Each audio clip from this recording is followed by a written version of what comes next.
Hi friends, ನಾನು ನಿಮ್ಮ ಭಾಗ್ಯಮಾಲತಿ ಮಾತಾಡ್ತಿದ್ದೀನಿ. ನಾನು ನಿಮಗೆ ಇವತ್ತು ಆಲೂಗೆಡ್ಡೆ ಪಲ್ಯ ಮತ್ತು ಕಾಯಿ ಚಟ್ನಿ ರೆಸಿಪಿನ ತೋರಿಸ್ತಾ ಇದ್ದೀನಿ. ಆಲೂಗೆಡ್ಡೆ ಪಲ್ಯಕ್ಕೆ ಸಾಸಿವೆ ಮತ್ತು ಸ್ವಲ್ಪ ಒಂದೆರಡು ಸ್ಪೂನು ಕಡಲೆಬೇಳೆ ಹಾಕ್ತಾ ಇದ್ದೀನಿ.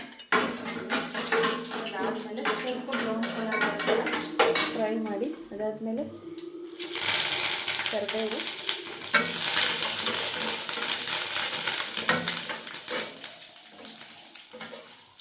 ಎರಡು ಹಸಿಮೆಣಸಿನಕಾಯಿನ ಕಟ್ ಮಾಡಿ ಇಟ್ಕೊಂಡಿದ್ದೀನಿ. ನೋಡಿ, ಹಸಿಮೆಣಸಿನಕಾಯಿ ಸ್ವಲ್ಪ ಖಾರ ಹೋಗೋ ತನಕ ಸ್ವಲ್ಪ ಫ್ರೈ ಮಾಡಬೇಕು ಚೆನ್ನಾಗಿ. ಓಕೆ, ಡೀಪ್ ಫ್ರೈ ಮಾಡಿ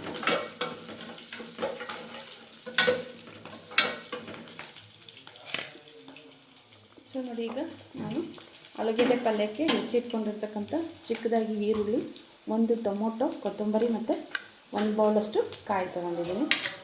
ಸೊ ಈಗ ಈರುಳ್ಳಿನ ಹಾಕ್ತಾಯಿದ್ದೀನಿ. ಅದಾದಮೇಲೆ ಒಂದು ಕಟ್ ಮಾಡ್ಕೊಂಡಿರ್ತಕ್ಕಂಥ ಟೊಮೊಟೊ. ಸೊ ಈಗ ಸ್ವಲ್ಪ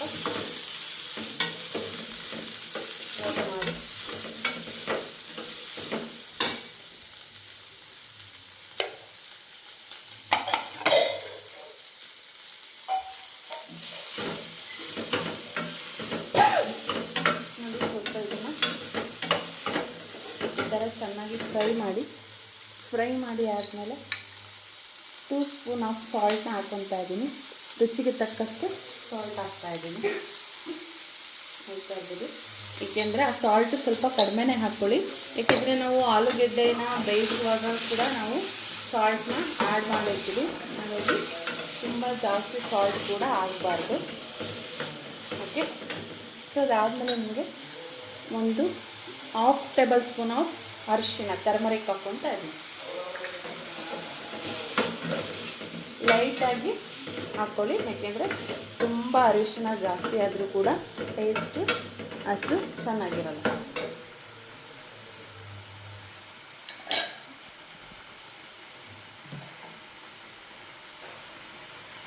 ಓಕೆ, ಸೊ ಅದಾದಮೇಲೆ ನೋಡಿ, ನಾನು ಆಲೂಗೆಡ್ಡೆನ ಒಂದು 6 ಆಲೂಗೆಡ್ಡೆನ, ಒಂದು 6 ಆಲೂಗೆಡ್ಡೆನ ನಾನು ಏನು ಮಾಡಿದ್ದೀನಿ, ಬೇಯಿಸ್ಬಿಟ್ಟು ಸ್ವಲ್ಪ ಸ್ಮ್ಯಾಶ್ ಮಾಡಿ ಇಟ್ಕೊಂಡಿದ್ದೀನಿ.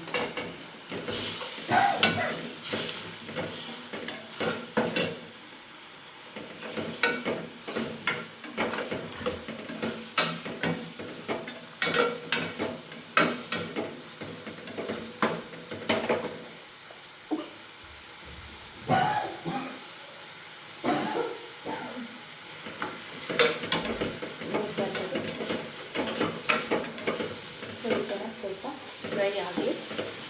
ಸೊ ಈ ಕಡೆ ಸ್ವಲ್ಪ ಇದು ಬೇಯ್ತಾ ಇರಲಿ. ಸೊ ನಾನಿವಾಗ ನಿಮಗೆ ದೋಸೆನ ತೋರಿಸ್ತಾ ಇದ್ದೀನಿ. ನೋಡಿ, ಇದು ನಾನ್ ಸ್ಟಿಕ್ ತವಗಳನ್ನು ಈಗ ಉಪಯೋಗಿಸೋಕೆ ಹೋಗ್ಬಿಡಿ ಹೆಚ್ಚಿಗೆ. ಸೊ ಇದು ಸ್ಟೈನ್ಲೆಸ್ ಸ್ಟೀಲ್ ಅವ್ರದ್ದು. ಸೊ ದೋಸೆ ತವ ತುಂಬ ಚೆನ್ನಾಗಿದೆ. ಸೊ ನಿಮಗೆ ಯಾರಿಗಾದರೂ ಈ ಥರದ್ದು ಒಂದು ದೋಸೆ ತವದು ಲಿಂಕ್ ಬೇಕಂದರೆ ನನಗೆ ಕಮೆಂಟ್ ಮಾಡಿ. ಸೊ ಇದು ಆರೋಗ್ಯಕ್ಕೆ ತುಂಬ ಒಳ್ಳೆಯದು ಮತ್ತು ಲೈಫ್ ಟೈಮ್ ಕೂಡ ಇದು ನನಗೆ ಗ್ಯಾರಂಟಿ ಇದೆ. ಓಕೆ, ಸೊ ಬನ್ನಿ ಈಗ ದೋಸೆನ ಸೊ ನೋಡ್ತಾ ಇರ್ಬೋದು.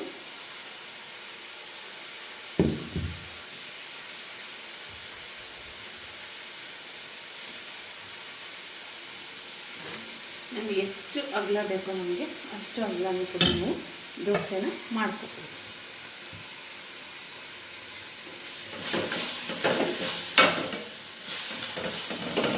ಈಗ ಆಲೂಗೆಡ್ಡೆ ಇದು ಬೇಯ್ತಾ ಇದೆ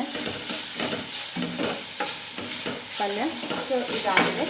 ಈಗ ನೋಡಿ, ಆಲೂಗೆಡ್ಡೆನ ನಾನು ಆ್ಯಡ್ ಮಾಡ್ತಾ ಇದ್ದೀನಿ.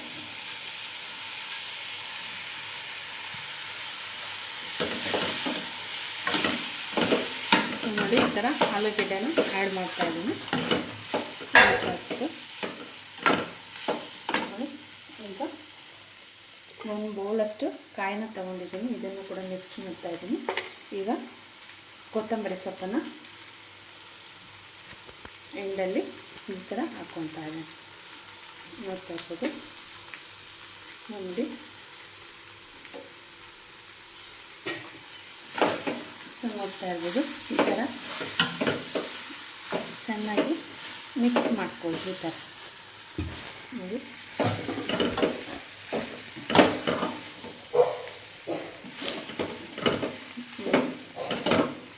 ಸ್ವಲ್ಪ ಲೋ ಫ್ಲೇಮಲ್ಲಿ ಇಟ್ಟು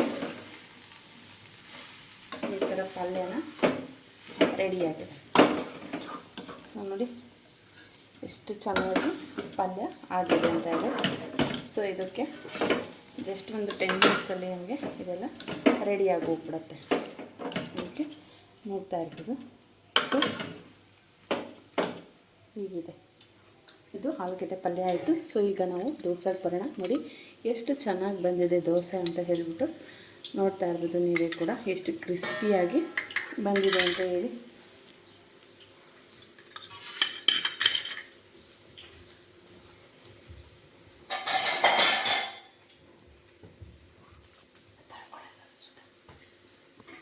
ಸೊ ನೋಡ್ತಾ ಇರ್ಬೋದು ಈಗ ನಮಗೆ ದೋಸೆನ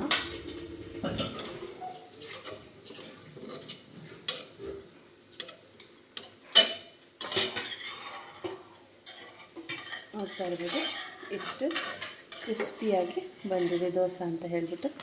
ಇದನ್ನು ಒಂಚು ಈ ಥರ ಇದು ಮಾಡಿ. ಸೊ ಇದು ನೋಡಿ ಈ ಥರ ಎಷ್ಟು ಕ್ರಿಸ್ಪಿಯಾಗಿ ಬಂದಿದೆ ಅಂತ ನೋಡ್ತಾ ಇದ್ದೀರಲ್ಲ.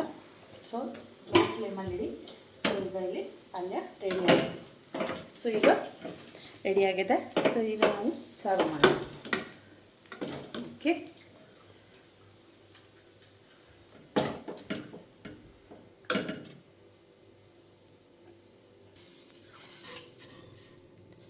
ಸೊ ನೋಡಿ ಈಗ ದೋಸೆ ಎಷ್ಟು ಚೆನ್ನಾಗಿ ಕ್ರಿಸ್ಪಿಯಾಗಿ ಬಂದಿದೆ ಅಂತ ಹೇಳ್ಬಿಟ್ಟು ನೋಡಿ